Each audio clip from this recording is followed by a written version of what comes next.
My fiance's phone died during his boys' trip. I checked his credit card. He'd just paid for a spa massage for two. I called the spa. They confirmed the reservation. I asked who the guest was. The receptionist said, "Same last name as yours." It was my cousin. This all started one weekend in March. My fiancé Drew told me he was going to Asheville, North Carolina, with his childhood friends. Guys he's known since high school. I knew most of them. They've been to our house, drank beer on our deck, played poker at our kitchen table. So when he said they were doing a guys-only hiking weekend, I didn't think twice. We were 2 months away from our wedding. I had my dress. We were doing a vineyard ceremony in Georgia, where we live. Everything was planned. I trusted him. That Friday, he left early in the morning. He gave me a kiss on the forehead like always. Told me he'd text me once he got there. He didn't. That whole day, not a word. I figured maybe he was driving and forgot. That night, I sent a "good night, love you" text. It didn't deliver. I woke up Saturday morning to nothing. Still no response. I called. Straight to voicemail. I tried again 2 hours later. Same thing. By Saturday night, I was sitting on the couch with a bottle of wine and a headache from overthinking. I opened our shared credit card account, thinking maybe I'd see a bar charge or something and feel better. What I saw instead was a charge from a place called Blue Ridge Bliss Spa and Retreat. Massage for two. $385. Saturday, 3 p.m. My stomach turned. I stared at the transaction for so long my screen went dark. I called the spa. The woman who answered was cheerful, polite. I gave her the time and asked if she could confirm the names. She said, that was Drew and Sarah. Same last name. I assumed wife. I didn't say anything right away. Because Sarah is my cousin. Sarah Lynn Montgomery. We have the same last name because she never changed hers after her divorce. We grew up in the same town. Same schools. She was like a sister to me. She helped me pick out my wedding dress. She was going to be one of my bridesmaids. She was also sleeping with my fiancé. I said thank you and hung up. Then I sat there. I stared out the window until it got dark. I didn't cry. I didn't scream. I just felt empty. The next morning, I went into full autopilot. I called my mom and told her Drew and I were taking a break. I didn't say why. I didn't say anything to anyone else. Not yet. I waited until Drew came back on Sunday night. When he walked through the door, he acted normal. Gave me a quick kiss, dropped his duffel bag, and started talking about some beer place in Asheville. I just stood there watching him lie like it was nothing. Then I said, "How was the spa?" His face froze. Just for a second. Then he said, "What?"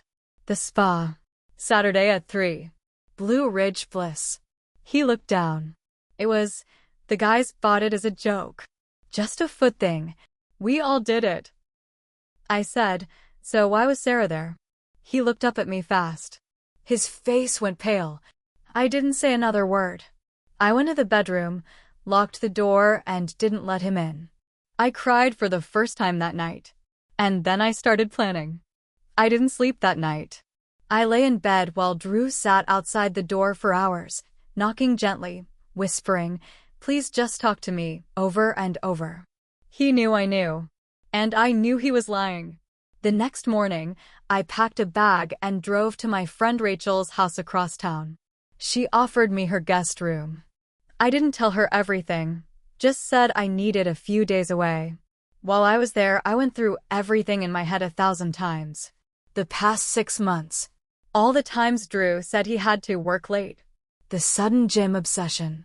Sarah dropping out of our family vacation to Florida last minute.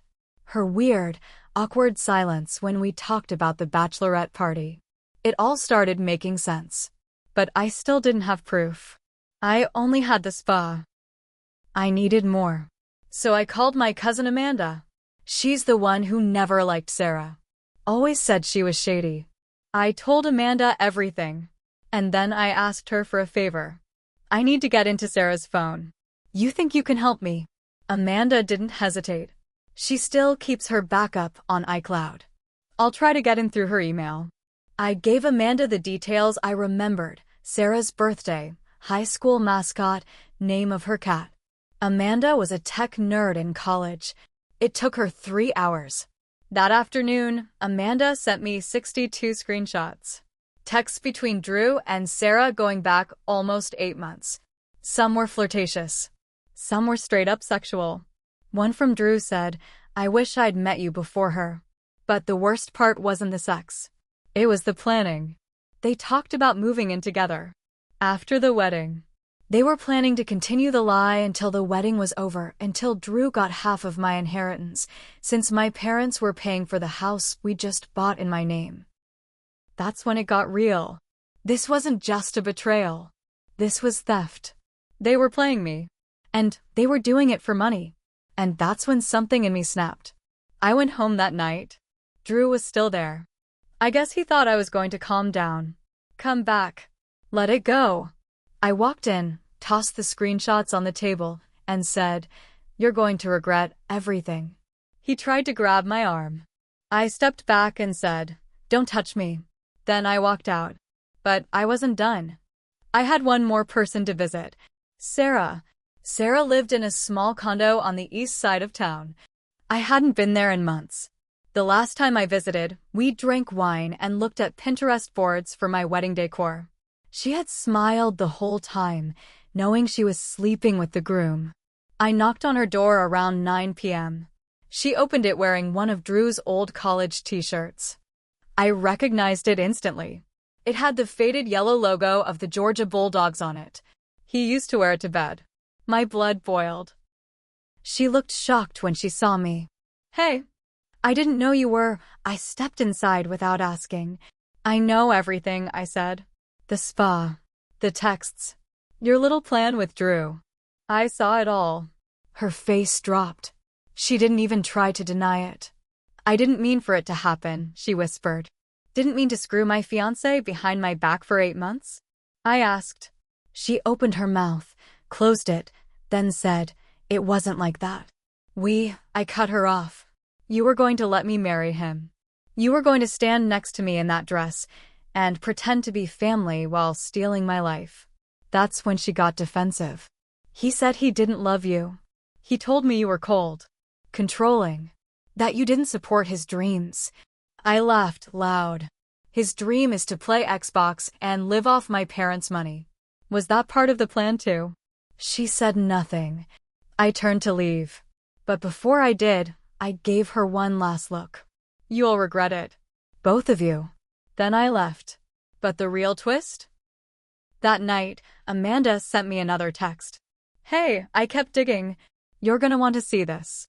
It was a PDF of a prenup. And signed. Drafted 2 months ago by my father's lawyer. It clearly said Drew would get nothing in the event of divorce. Which meant he had no idea it was coming. I called my dad right then. "Can you send that document to Drew's email? Tell him it needs to be signed before the wedding or the deal's off." Dad didn't ask questions. He just said, "Consider it done." By noon the next day, Drew had signed it and emailed it back. No questions. Just a smiling emoji in the subject line. He still thought the wedding was happening. Now I had what I needed. Let him believe everything was fine. Let them both think I was broken. Because the revenge wasn't just going to be emotional. It was going to cost them everything. For 2 weeks, I played the part. I moved back into the house and told Drew I wanted to work through things. I told him I believed him when he said it was just a one-time thing. I told him I didn't want to cancel the wedding this late. He looked so relieved. Like he'd won. I pretended to plan again. I sent emails to the florist, to the caterer. I met with the coordinator and smiled like nothing was wrong. Drew went right back to his old routine, like nothing had happened. I let him. I even texted Sarah once. Said, "I hope we can move forward. Maybe one day we can all be okay again." She responded, "That means so much." Thank you. That weekend, I hosted a small bridal brunch. Just my mom, a few cousins, and Sarah.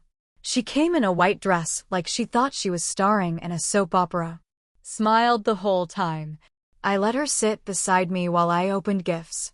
When everyone left, I walked her to the door and hugged her. "You look good in white," I said. She smiled. "So do you." "Enjoy it," I whispered. "It's the last time you'll wear it." She looked confused, but she didn't ask. 3 days before the wedding, I made my move. First, I called the venue. Canceled everything. Lost the deposit, but I didn't care. Then I called the caterer, the DJ, the rental company. Canceled it all.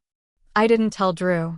The night before what was supposed to be our wedding, I posted the screenshots of Drew and Sarah's messages on Facebook. No caption. Just 62 images. Tagged both of them. The comments exploded. Family, friends, people from high school. My aunt, Sarah's mother, commented, "Please take this down." I didn't. Drew called me 20 times in 1 hour. I didn't answer. Sarah texted me, "What are you doing?" I didn't respond. Then I went one step further. I called the bank. Since the house was in my name and the prenup was signed and official, I had full rights. I froze the joint account, pulled my share into a new private one, changed the locks on the house while Drew was at work, dropped his clothes at his buddy Nick's porch in 2 trash bags. Then I wrote a letter. It was short. "Drew, you thought I'd marry you anyway. You thought I was weak. You thought I'd let you live in a house my parents paid for, in a life you didn't earn. You thought I'd be too scared to walk away. You were wrong. You signed the prenup. You get nothing. You lied. You cheated. You lose. Sarah can have what's left, which isn't much. Have a nice life." I left the letter on the kitchen table. Then I walked out and never looked back. Drew tried to spin the story, but no one believed him. His parents were mortified. My dad made sure his boss heard about everything. He lost his job a month later. Sarah moved out of town. Last I heard, she was working at a strip mall spa in Florida. I guess massages are her thing now. Me? It took a while. I went to therapy, got a new place, started dating again. And I don't trust so easy anymore. But I'm stronger now. And I got the last word.